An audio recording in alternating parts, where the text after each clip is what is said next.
एक शहर में बहुत ही कंजूस पति पत्नी रहते थे। कंजूस इतने कि हर रात खाने के वक्त किसी न किसी दोस्त या रिश्तेदार के घर पहुंच जाते। औपचारिकता दिखाते हुए पूछे जाने पर कि क्या वह दोनों भोजन करेंगे तो झट से उनके साथ खाने पर बैठ जाते।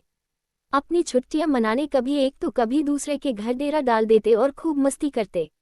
अपनी खातिरदारी करवाना और रोज नए नए पकवान की फरमाइश करना तो अपना हक समझते थे, लेकिन जब कोई उनके घर आने की बात करता तो कोई ना कोई वजह बता उन्हें टाल देते। एक दिन उनकी बुआ और उनका परिवार बिना बताए उनके घर पहुंच गया।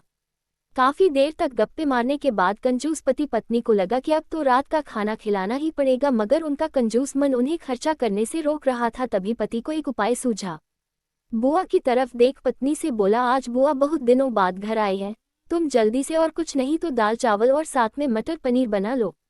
मटर पनीर का नाम सुनते ही पत्नी परेशान, जब देखो मुंह उठा चले आते हैं, अब मटर पनीर पर इतना खर्चा करो। मन ही मन बड़बड़ाती हुई पत्नी जी रसोई में जा घुसी। पीछे पीछे पति महोदय भी पहुंच गए और अपनी योजना सुनाने लगे।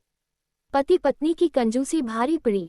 देखो, तुम सिर्फ दाल चावल बना लो, लेकिन इन्हें ऐसा लगना चाहिए जैसे हम इन्हें मटर पनीर खिलाना चाहते हैं। पत्नी की समझ में नहीं आया तो पूछा, ये कैसे होगा कि हम परोसे तो दाल चावल पर उन्हें लगे कि हम उन्हें मटर पनीर खिलाना चाहते हैं। तो पति ने अपनी योजना बताई, ऐसा करना कि रसोई में जाकर दाल चावल बना लो, जब तैयार हो जाए तो मुझे आवाज लगाना कि खाना तैयार है, आप टेबल पर प्लेटें लगा लो। पत्नी ध्यान से सारी बातें सुनती रही और आगे की योजना सुनने को बेताब होने लगी। तब पति ने अपनी असली योजना बताई, जब मैं प्लेट लगा चुका रहूंगा तो तुम एक खाली कढ़ाई किचन के फर्श पर गिरा देना, तब मैं पूछूंगा कि क्या गिरा तो तुम जवाब देना मटर पनीर की कढ़ाई गिर गई। अब मटर पनीर बचा नहीं तो दाल चावल ही खाना पड़ेगा। योजना अनुसार पत्नी दाल चावल बनाने लग गई और कुछ देर बाद पति को आवाज लगाई, खाना बन गया है, आप टेबल पर प्लेटें लगा दो। पति उठा और अलमारी से प्लेट लेकर टेबल पर लगाने लगा। तभी धड़ाम से कुछ बर्तन गिरने की आवाज आई। पति ने पूछा, क्या गिरा दिया? तो पत्नी की तरफ से कोई जवाब न मिलने पर रसोई में भागा गया। रसोई में दाल का पतीला जमीन पर गिरा पड़ा था। दोनों पति पत्नी को मानो सांप सूंघ गया हो। जब दाल ही गिर गई तो मटर पनीर का बहाना भी फेल हो गया। बड़े ही दुखी मन से उनको बाजार से दाल और मटर पनीर मंगाना पड़ा और बुआ और उनके परिवार को परोसना पड़ा। तो दोस्तों, देखा आपने कैसे एक कंजूस को लेने के देने पड़ गए। चले थे पैसे बचाने और बाजार से खाना मंगाने पर दुगना पैसा खर्च हो गया।